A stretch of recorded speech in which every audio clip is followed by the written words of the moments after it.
Hello. तो कैसे हैं आप लोग। मैं आज सोचा एक छोटा सा वीडियो आपके साथ शेयर करूं, क्योंकि लोग आजकल सब लोग पासपोर्ट अपडेट कराने जा रहे हैं, क्योंकि पासपोर्ट की वैलिडिटी होती है 10 साल। तो मैंने सोचा क्यों ना एक वीडियो बना के आपके साथ पूरा प्रोसेस की फ्रॉम स्टार्ट टू एंड, कि कैसे आपको जाना है, कहाँ जाना है, कैसे जाते हैं, पुलिस वेरिफिकेशन होगा नहीं होगा, कब होगा, कितना टाइम लगेगा, कि मतलब क्या करना चाहिए क्या नहीं करना चाहिए, ये सब प्रोसेस। जैसे कि मैं भी नहीं गया था तो बहुत सारा टाइम रहता है कि व्हाट विल हैपन, वहां जाने के बाद कब जाना है, कैसे जाना है, कितना टाइम लगता है। तो इसी सब के लिए सोचा मैंने सारा चीज आपके लिए एक वीडियो में लेके आऊं और कवर करूं, ताकि आपके पास पूरा कंप्लीट जानकारी हो और पूरा कंप्लीट जानकारी के साथ ही आप वहां जाएं, ताकि आप कॉन्फिडेंट रहेंगे क्योंकि चलो मेरे इतना दिन में ये काम हो जाएगा, ये सब होके मुझे वापस मिल जाएगा, पासपोर्ट कितने दिन में मिल जाएगा हाथ में। तो इस सब क्योंकि मैंने इंटरनेट पे देखा बहुत सारे वीडियोस है, उसमें सिर्फ आपको फॉर्म एप्लीकेशन भराना बताएगा, उसके बाद कब वहां जाने पे मैं पासपोर्ट ऑफिस चाहता हूँ तो वहां पे क्या करना होगा, क्या प्रोसेस होता है, क्या टाइम लगता है, किन किन प्रोसेस से गुजरना होता है। ये अक्सर लोगों के, जैसे मैं भी जा रहा था तो मुझे भी ये डाउट था।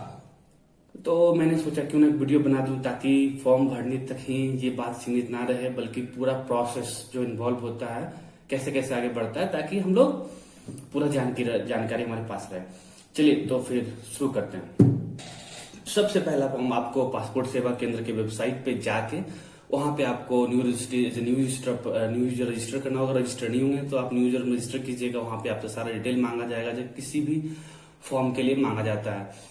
उसके बाद वो सब रजिस्ट्रेशन डिटेल सब भरेंगे। आपको कोई पासपोर्ट में अपना इस बार अपडेट कराना है कोई चीज, मान लीजिए आप 10 साल पहले, क्योंकि वैलिडिटी 10 साल होती है, 10 साल पहले आपने कोई इन्फॉर्मेशन दिया था, आप चेंज हो गया, मान लीजिए आपकी शादी हो गई या फिर कुछ चेंज करना है, तो वो सारा डिटेल्स आपको उस फॉर्म में उसमें भरना होगा। उसमें किस चीज का आप ध्यान रखिएगा, ठीक है।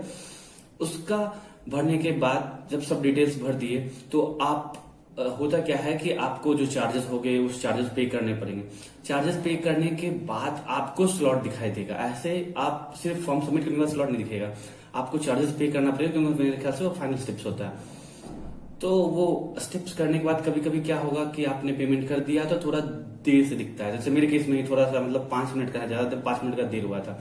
तो मैंने लॉग आउट करके फिर दोबारा लॉग इन किया तो मैंने चेक किया तो मेरा वहां पे पेमेंट का एक ऑप्शन था कि चेक योर पेमेंट, ऐसा कुछ ऑप्शन था। तो मैंने वहां जाके चेक किया, फिर वहां पे वेरीफाई ऐसा कुछ दिखा, मैंने वेरीफाई कर दिया तो मुझे वहां पे दिखा कि प्रॉपर मेरा पेमेंट हो चुका है। उसके बाद मैं बैक आया, मेरे पास प्रॉपर स्लॉट था, बुक योर स्लॉट। अब यहां से प्रोसेस पूरा कंप्लीट कैसे होगा। बुक योर स्लॉट में आप वो स्लॉट लेना कि जो आपके घर के सबसे नजदीक हो। और कभी कभी मान लो आपके घर के नजदीक वाला अगर पीएसके बोले तो पासपोर्ट सेवा केंद्र, ओके।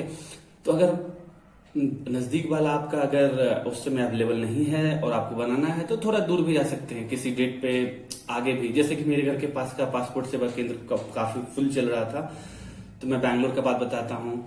तो मैं लाल बाग साइड चला गया, वहां पे एक अच्छा पीएसके था, मैंने उसका रिव्यू भी देखा था गूगल पे, काफी अच्छा था। मतलब प्रोसेस वाइज मैं अपना खुद भी रिव्यू दूंगा, मैं वहां गया मुझे कैसा लगा।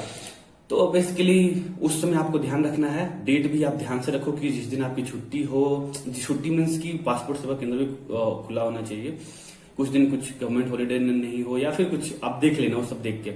तो जैसे कि वीकडेज पे जा रहे हो तो उसमें देख लेना कि कहाँ अवेलेबिलिटी, उस हिसाब से अपना स्लॉट बुक करना। और उसके बाद प्रोसेस का, जैसे मैंने बोला था, अगर आपको सिर्फ फॉर्म भरना है तो फॉर्म भरने के लिए बहुत सारे वीडियोस आपको मिल जाएंगे यूट्यूब पे, सिर्फ फॉर्म भरने बताएंगे। मैंने इसीलिए फॉर्म का बेसिक बस कैप्चर किया, बाकी complete process in to start कि भाई होता क्या है, करना क्या है, कब जाना है, कैसे जाना है, कितना टाइम पहले पहुंचना है, पुलिस वेरिफिकेशन होगा नहीं होगा, कब होगा, कैसे होगा, तो ये सब। तो इसी के लिए मैंने ये सोचा प्रोसेस में ये कैप्चर करूंगा, ठीक है। तो फिर जैसे फॉर्म सबमिट हो गया तो मैंने मान लो कि आज से 2 दिन बाद का मैंने अपना सबमिट किया, तो मेरा टाइमिंग जब भी आप बुक करोगे तो आपको टाइमिंग दे दी जाएगा, स्लॉट कि आपको मान लो जैसे कि मेरे को 11 से 12 का स्लॉट मिला था। तो मैं चूंकि बहुत मतलब 10 साल पहले पासपोर्ट बनाया था, फिर दोबारा पासपोर्ट के लिए अप्लाई किया था, तो काफी प्रोसेस चेंज हो गई, राइट। 10 साल पहले क्या था, अभी क्या हो रहा है, तो उसी के लिए मैंने सोचा कि ठीक है मैं पहले निकल लेता हूँ। तो मैं अपना बेसिक बता रहा हूँ, मैं वहां पहुंच गया, 11 बजे मेरा टाइमिंग था, मैं 9 बजे पहुंच गया, क्योंकि मुझे लगा कि अर्ली पहुंचना सही रहेगा। बट वहां जाके मैंने देखा और मेरे पास मोबाइल में एक मैसेज आया था, लिखा भी था वेबसाइट पे जब फॉर्म फिल करोगे तो मोबाइल का message is sufficient also, but मैंने बैकअप के लिए अपना वो भी रख लिया था, एक प्रिंट आउट भी निकाल के रख लिया था, पता नहीं मोबाइल काम करे नहीं करे कुछ हो जाए तो। सो मैंने एक प्रिंट आउट भी निकाल के रख लिया था कि मेरा अपॉइंटमेंट इस टाइम का है। मैं जब वहां पहुंचा तो 9 बजे पहुंचा, फिर तो वहां पे जाके ध्यान दिया कि बहुत सारा मतलब काफी लोग ऑलरेडी पहुंच चुके थे, क्योंकि मेरा 11 का स्लॉट था, मैं 9 बजे पहुंच गया था, तो ऑलरेडी जो पहले के टाइमिंग के लोग थे उन्होंने काफी ऑलरेडी भीड़ वहां लगी हुई थी उनकी। तो मुझे लगा कि शायद मैं अर्ली आ गया हूँ, क्या पता मुझे अर्ली एक्सेस मिल जाए, मैं पहले जाकर अपना फॉर्म सबमिट करके जल्दी निकल लूंगा। लेकिन ऐसा बिल्कुल भी नहीं है, ध्यान रखिए, ऐसा बिल्कुल भी नहीं है। आपको टाइम के अनुसार ही अंदर भेजा जाएगा। ओके, तो टाइम के अनुसार ही वहां पे जैसे गया तो फिर पता चला कि फिर 2 घंटे अब क्या करें, तो कोई ऑप्शन नहीं था। उसके बाद वहां पे जब अपना टाइम आया, 2 घंटा किसी तरह वहां पे व्यतीत किया, तो मैं आपको सजेस्ट करूंगा कि एडवांस पहले जाना बिल्कुल अच्छी बात है। मैं इसी चलते गया, अभी मैं ही फॉलो करता हूँ, बट स्टिल 2 घंटा एडवांस वॉज बहुत थोड़ा ज्यादा होगी, बिट मोर। ओके, सो आप कोशिश करो हाफ एन आवर बिफोर पहुंच जाओ, सो दैट कि आप कभी ट्रैफिक या किसी चीज में फंस गए तो वो मैनेज हो जाए। हाफ एन आवर मैनेज करके चलो, I think that will be the good, because 2 hours it's too much to wait there. Okay, तो फिर मैं वहां जब पहुंचा तो फिर वो जब मेरा नंबर आया तो मैंने मेरा नंबर दिखाया, तो उन्होंने हार्ड कॉपी देखा भी नहीं, उन्होंने सीधे फोन का मैसेज देखा, जो फोन पे आपको मैसेज आएगा रजिस्ट्रेशन के बाद, वो जिसमें स्लॉट लिखा रहता है, सब कुछ लिखा रहता है। तो फिर वो फॉर्म दिखाया, मेन गेट पे, आपको बिल्डिंग के अंदर ही नहीं जाने दिया जाएगा, आपके टाइम से पहले आपको बिल्डिंग के अंदर ही नहीं घुसने दिया जाएगा, आप बाहर ही रहिए। तो उसके बाद फिर वो जैसे टाइम हुआ उसका उन्होंने अलाउ किया, अलाउ करने के बाद एक तो गेट के बाहर पहले लाइन थी, फिर अंदर लाइन गई, लेकिन टाइम से उन्होंने अलाउ किया, सो दैट इज गुड। आप अगर टाइम पे जाते हो तो आपको वेट नहीं करना पड़ेगा, 2 4 5 10 मिनट हो तो उसका मैं नहीं बता सकता हूँ, लेकिन it was very time, it was very good. भीड़ थी बट सबका अपना टाइम फॉलो हो रहा था। फिर मैं जब वहां पे गया तो फिर अंदर गया, अंदर फिर लाइन लगी हुई थी, तो वहां पे 3 स्टेप में, मतलब 3 नहीं बोल 4 स्टेप बोल सकते हो। 4 स्टेप कैसे कि सबसे पहले प्रिलिमिनरी बोल सकते हो कि जहां पे आपको लाइन बिल्डिंग में घुसने के बाद एक मतलब 3 4 लोग डेस्क पे बैठे हुए थे, मतलब अलग अलग केबिन टाइप का, केबिन नहीं बोलो, खुला ही था बट लाइन लगी हुई थी 3 4।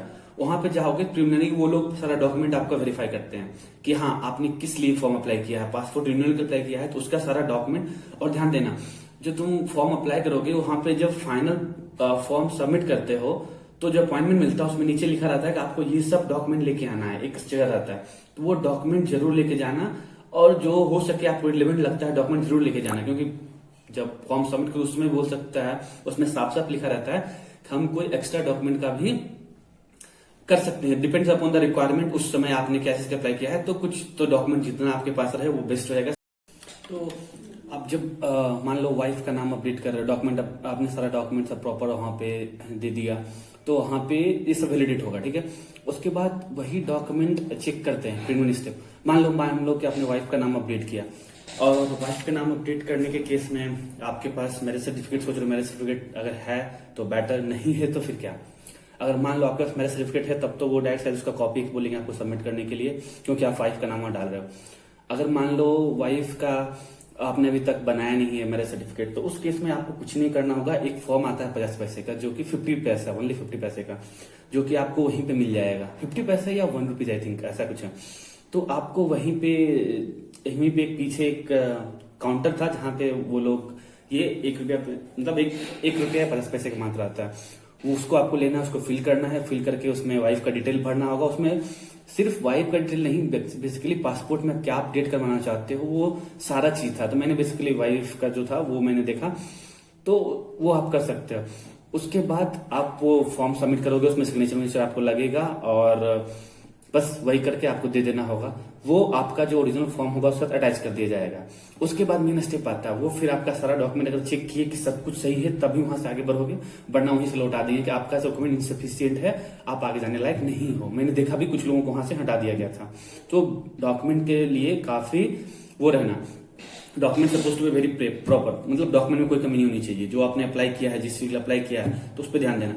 फिर आगे बढ़े, उन्होंने फिर एक नंबर, जैसे सक्सेस हो गया तो उन्होंने, आपने जब प्रीलिमिनरी स्टेप पास कर लिया, वहां से डॉक्यूमेंट सारा आपका वेरीफाई हो गया, तो अब आपको वो एक टोकन नंबर दे देगा, जैसे 8201 मान लीजिए, A201 टोकन नंबर लेके आपको जाना होगा एक हॉल में जहाँ पे एक बड़ा सा डिस्प्ले स्क्रीन पे आपका टोकन नंबर, सबका टोकन नंबर दिखते रहेगा।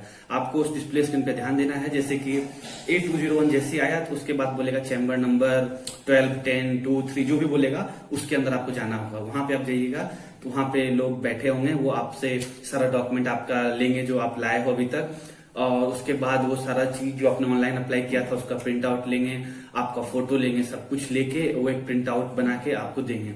वो प्रिंट आउट और वहां पे आप चाहो तो अपना एक मैसेज एक्टिवेट करवा सकते हो। फिर से पूछिए कि आप 50 रुपया का मैसेज एक्टिवेट करवाना चाहोगे जिससे कि आपको हर एक स्टेप का मैसेज आए, तो आप वहां पे अप्लाई कर लेना, मेरा बेस्ट रहेगा। क्योंकि हर बार मैसेज आती है कि आपकी पासपोर्ट प्रोसेस हो गई है, आपकी प्रोसेस निकल गई है, डिस्पैच हो रही है, पुलिस वेरिफिकेशन के लिए जाना है, पुलिस वेरिफिकेशन मैसेज आ रहा है, तो ये सब डिटेल्स आएगी, तो वो बेस्ट है आप कर लेना। जब वहां पे आपका डॉक्यूमेंट सारा आपको वेरीफाई करके अप्रूव करके आगे दे काउंटर नंबर ए से हो गया आपका काम, तो उसके बाद आप आगे बढ़ जाना। काउंटर नंबर बी पे आपको जाना पड़ेगा, और बी पे जाने वक्त ध्यान देना है कि आपका टोकन नंबर चेंज नहीं होगा। जैसे A201 था, तब जब बी हॉल में जाओगे तो वहां B201 होगा, समझे? बस इतना ही फर्क पड़ेगा और कुछ ज्यादा फर्क नहीं पड़ेगा। तो वहां पे डिस्प्ले में लगे रहेगा, उस डिस्प्ले में आपको देखना है B201 कब आ रहा है, और B201 जब आता है तो वहां पे आपको उस चैम्बर में फिर चैम्बर नंबर 2, चैम्बर नंबर 3 जिसमें बोले उसमें जाओ। वहां पे जाते के साथ आपको वहां पे बेसिकली बी हॉल में जब जाते हो बी वाले सीरीज में, तो वहां पे आपको ओरिजिनल डॉक्यूमेंट वेरीफाई करते हैं वो लोग। जो मान लो कि आपने क्या दिया है, आपने एड्रेस प्रूफ में आधार कार्ड या तो ओरिजिनल आधार कार्ड आपका चेक करेगा, इस टाइप का, ठीक है। तो ये बेसिकली रहता है। उसके बाद फिर आगे जब वहां से बी में जाते हैं, बी आपका वेरीफाई हो गया, फाइनल स्टेप होता है स्टेप 3। तो फिर आप जब काउंटर सी से भी सब कुछ कंप्लीट हो जाता है, नो इंक्वायरी कुछ, तो आगे बढ़ जाते हैं। उसके बाद क्या होता है कि फिर आपका मेन वहां उस दिन का काम फिनिश हो गया आपका। फिर विद इन 1 वीक आपका पासपोर्ट बन के आ भी जाएगा, अपडेटेड पासपोर्ट जो भी आपने डिटेल अप्लाई किया होगा। तो दैट्स वेरी नाइस कि अच्छा सर्विस मिला वहां पे, ओवरऑल ठीक रहा। उसके बाद मेरा क्या था कि एड्रेस चेंज में था तो पुलिस वेरिफिकेशन होगा। पुलिस वेरिफिकेशन के लिए पहले तो आपका मैसेज आएगा कि आपका दूर लोकेशन से किसी ने, आपने मान लो अप्लाई किया, आपके पास के पुलिस थाने में आपने, अगर आपका नहीं था किसी दूर का जो लिस्ट में मिला आपको, वो अप्लाई किया था। तो फिर क्या होता है कि मेरा वहां से मैसेज आया, लेकिन कुछ दिन बाद पता चला कि मेरे नियरेस्ट पुलिस स्टेशन को वो एड्रेस वेरिफिकेशन के लिए जो पुलिस आते हैं वो ट्रांसफर कर दिया गया। तो इट्स टुक ऑलमोस्ट 1.5 मंथ, एक 1.5 महीना के आसपास लगभग लगा। तो फिर जिस दिन उन्होंने बुलाया, 2 आदमी को आपको लेके जाना होगा, उनका आधार पे भी एड्रेस उसी बिल्डिंग का होना चाहिए जहां मान लो आप रहते हो, क्योंकि लोकल एड्रेस होना चाहिए। तब ही वो उसका क्या करेंगे कि उसका उनसे वो लोग सिग्नेचर लेते हैं आधार पे और पूछते हैं कि हाँ आपके साथ ही ये रहते हैं, आप जानते हो इनको। तो बेसिकली ये क्वेश्चन पूछा जाता है उनसे। तो और ये सब जब आपका एक बार हो गया, सबमिट हो गया, तो उस दिन फॉर्म ले लेंगे, पुलिस का काम उस दिन हो गया। उसके बाद 2 दिन बाद मुझे मैसेज आया कि आपका पुलिस वेरिफिकेशन कंप्लीट हो चुका है सक्सेसफुली। तो ये था बिल्कुल, मतलब पुलिस वेरिफिकेशन कंप्लीट हो चुका। तो ये था अंत का प्रोसेस, सबसे अंत प्रोसेस। तो समझिए कि फ्रॉम स्टार्टिंग जिस दिन आपने फॉर्म सबमिट किया टू टिल जब आपका पुलिस वेरिफिकेशन कंप्लीट हो गया, जिसमें रिक्वायर्ड हो पुलिस वेरिफिकेशन, अगर नहीं हो तब तो आपका पासपोर्ट अपडेटेड हो गया, अपडेट होके आ गया, वही आपका लास्ट स्टेप होगा। बट मेरे केस में चूंकि एड्रेस अपडेट भी करवा रहा था, तो इसलिए ये थोड़ा 1.5 मंथ का लास्ट का टाइम लगा, जबकि मुझे कॉल आया कि आपका एप्लीकेशन पेंडिंग है। तो ये था पूरा कंप्लीट प्रोसेस। आपको कैसा लगा आप जरूर बताइएगा कमेंट करके, अगर कुछ इंप्रूव होगा तो वो जरूर करेंगे, और अच्छा लगा तो लाइक एंड सब्सक्राइब कर दीजिएगा, ताकि आपके लिए आगे फिर ऐसा वीडियो हम लाते रहें और आपके साथ बने रहें। ठीक है, चलिए आज के लिए चलते हैं, बाय बाय।